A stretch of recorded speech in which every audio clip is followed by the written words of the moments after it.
Hockey has seen its share of legends, players who changed the game, shattered records, and redefined greatness. But what if there was a moment, a single move, that left even Bobby Orr, the most dominant defenseman in NHL history, admitting, "I couldn't do that"? Larry Robinson, a force of nature on the ice, wasn't just good, he was different. He had size, skill, and a presence that made even the best question their own ability. But on one fateful night, in a game where everything was on the line, he pulled off something so mind-blowing, so unexpected, that it made the greatest defenseman of all time take a step back in disbelief. What was this move? Why did it shake the hockey world? And how did it cement Robinson's name in NHL history forever? If you think you know the full story, wait until you see what happened next. Larry Robinson did not grow up expecting to be a hockey star. In fact, for most of his childhood, he was more likely to end up working on a farm than playing in the NHL. Born in the small town of Winchester, Ontario, he spent more time around tractors and fields than bright lights and packed arenas. His family wasn't rich, and hockey wasn't a top priority. It was just something he loved to do. But there was a problem. He was big, almost too big. Coaches didn't know what to do with him. His size made him look awkward on the ice. And for years, scouts doubted whether he had the speed and skill to compete at the highest level. While other kids were getting noticed, Robinson was being overlooked. Everything changed when he found a way to use his size to his advantage. He learned how to move with power, how to make his long strides work for him instead of against him. And when he finally got his shot in junior hockey, he didn't just play well, he dominated. Suddenly, the same scouts who once ignored him were scrambling to sign him. At 19, he was drafted by the Montreal Canadiens. But making the team was one thing. Surviving in the NHL was something else entirely. The league was filled with tough, ruthless players who saw rookies as easy targets. Robinson had to prove he wasn't just another big guy who could be pushed around. And in his first season, he did just that. But his true breakthrough was still ahead.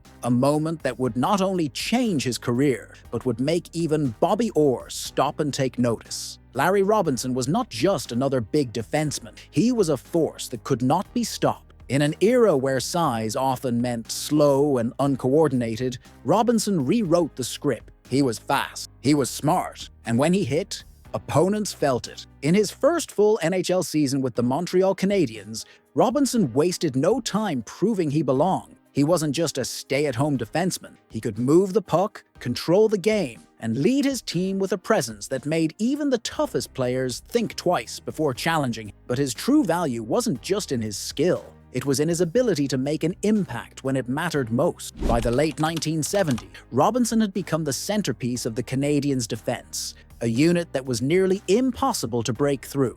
With him on the ice, Montreal didn't just win games, they dominate. They turned defense into an unstoppable weapon. And the numbers? They tell the story. 6 Stanley Cups, 2 Norris Trophy, a plus-minus rating that still stands as one of the greatest in NHL history, an astonishing plus 730 over his career. To put that into perspective, no one else even comes close. It wasn't just that he helped his team win. It was that when he played, his team was always in control. But there was one moment that set him apart from every other defenseman in the league. One play that even Bobby Orr, the greatest to ever do it, admitted he couldn't pull off. And when it happened, the entire hockey world had to stop and take notice. The game was tight. The crowd at the Montreal Forum could feel the weight of every shift, every battle along the boards. The Canadiens were locked in a war with their greatest rival, the Philadelphia Flyers, a team that thrived on intimidation. The Broad Street Bullies didn't just play hockey, they tried to break teams. But on this night, they were about to learn that Larry Robinson was unbreakable. Late in the game, with Montreal holding a slim lead, Philadelphia surged forward. The Flyers' enforcer, Dave Schultz, barreled toward Robinson, looking to send a message, a hit that would shake the rink, a moment that would turn the tide. But Robinson saw it coming, and what happened next would become the stuff of legend. As Schultz lunged in, Robinson didn't just brace for impact. He absorbed it, then flipped Schultz over with a crushing hip check that sent the Flyers' enforcer flying. The arena gasped. Schultz, one of the most feared players in the league, was airborne. He crashed onto the ice, stunned, looking up at a man who had just defied the laws of physics. Even Bobby Orr, watching from the press box, had to shake his head. Later, he would admit, "I couldn't do that. That single play didn't just shift the momentum of the game. It shifted the balance of power in the NHL." The Flyers had built their dynasty on intimidation, but that night, they met a player they couldn't intimidate. Robinson and the Canadiens would go on to steamroll Philadelphia, proving that skill, power, and composure would always beat brute force. From that night on, Larry Robinson wasn't just respected, he was feared. Larry Robinson had built his career on strength, control, and an unshakable presence. For years, he was the anchor of a Canadiens dynasty, the player who could shut down anyone, absorb any hit, and turn defense into a weapon. But time has a way of wearing down even the toughest warrior. And for Robinson, the battle he couldn't win wasn't against another player. It was against his own body. By the late 1980s, the invincibility that had defined him was beginning to crack. The speed that once made him untouchable was fading. The hits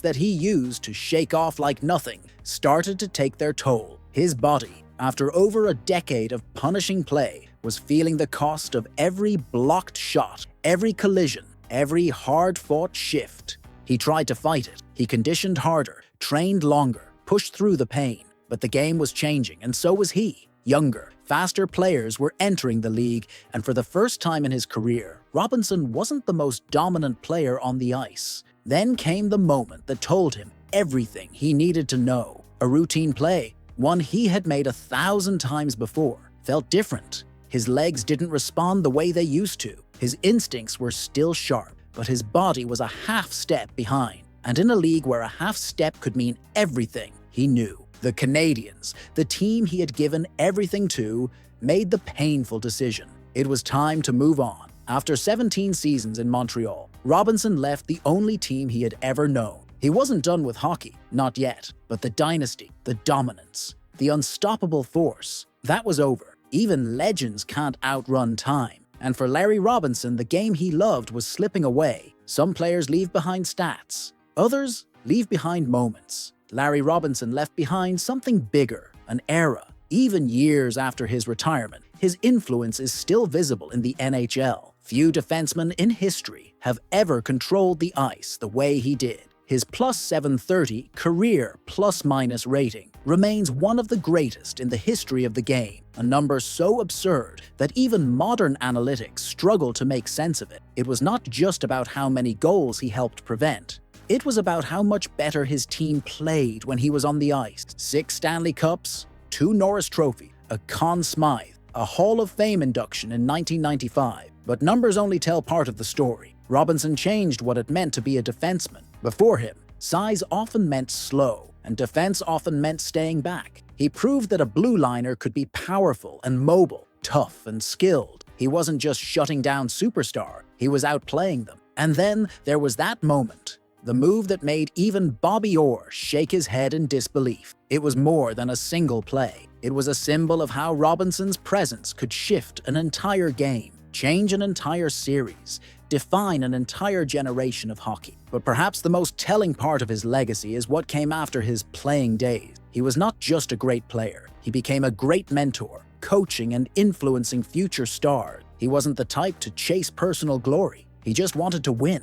And more often than not, he did. Some players fade with time, but Larry Robinson, his name will always carry weight. His impact will always be felt, because for those who truly understand the game, Robinson was more than a defenseman. He was the defenseman. Hockey is full of legends. Players who changed the game, moments that still give fans chills, and stories that deserve to be told. Larry Robinson was one of those legends. But he was not the only one. If you love diving deep into the greatest moments in NHL history, make sure to subscribe. We are bringing more untold story, more forgotten plays, and more of the moments that shaped hockey forever. Who do you think had the most dominant defensive presence in NHL history? Was it Robinson? Or Lidstrom? Maybe someone else? Drop a comment below.